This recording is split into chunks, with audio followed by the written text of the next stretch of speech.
Mas o setor também tem problemas. Uma pesquisa da Abracel, a associação que representa os donos de bares e restaurantes, indica que quase 30% dos estabelecimentos tiveram prejuízo no começo desse ano e mais de 40% estão com dívidas em atraso. Lia, por que é tão desafiador ficar no azul nesse setor?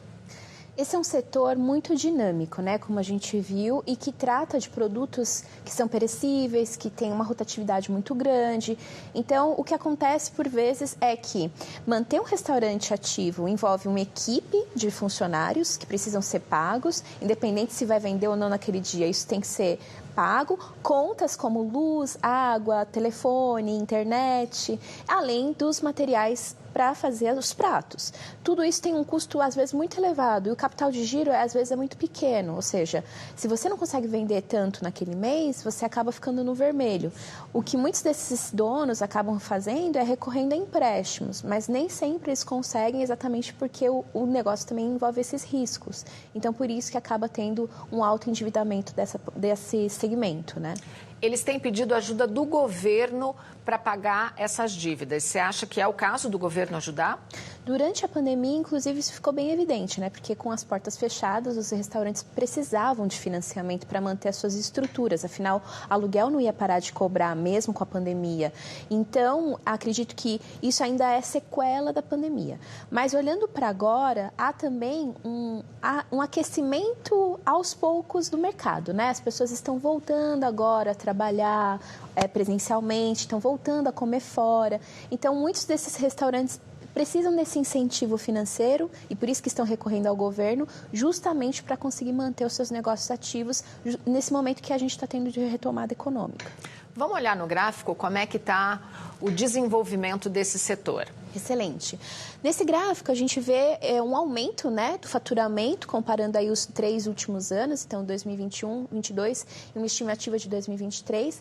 E aqui, o que eu destacaria é que esse crescimento do faturamento se dá, primeiro, porque é um setor elementar, todo mundo precisa comer, mas os restaurantes, eles conseguiram entender, numa situação de dificuldade, que o delivery era um caminho possível e agora eles estão conciliando esses dois caminhos, né? Então, eles estão presencialmente e via delivery atendendo as pessoas que estão comprando. Entraram para as plataformas digitais, o que também possibilitou que mais pessoas conhecessem aquele restaurante. Então, aqui, esse crescimento financeiro de faturamento se dá também por um aumento de divulgação, por um acesso maior de público e por uma circulação maior de divulgação nas redes sociais, na internet. Isso faz com que o mercado aqueça aí. Você diria que esse setor também é um dos primeiros indicativos de como vai a economia do país? Porque quando vai mal, é uma das primeiras coisas que as pessoas cortam, né? Sem dúvida. Quando as coisas estão difíceis, a gente corre para comer em casa, né? Compra e come em casa. Mas eu acredito que sim. Isso mostra também a retomada das empresas para voltar presencialmente e exigir que os seus funcionários voltem. Então, você vai ter que comer fora, se você não consegue preparar uma marmita. Ou então, inclusive, demandar isso, né? Comprar mais alimentos. Então, sim, eu acredito que tem muito a ver com o momento atual econômico e também da nossa sociedade.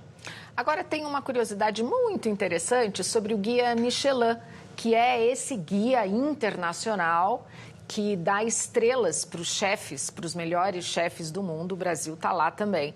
Por que tem esse nome? Michelin é uma empresa que produz vários tipos de pneus, né?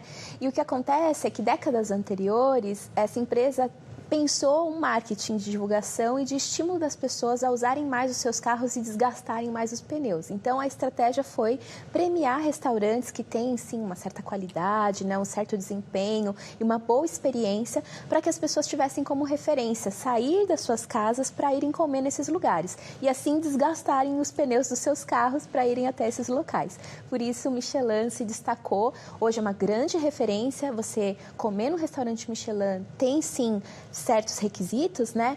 E, inclusive nos valores, são pratos caros geralmente, mas que traz muito esse significado da experiência, da vivência e de você sair de casa, principalmente, para comer.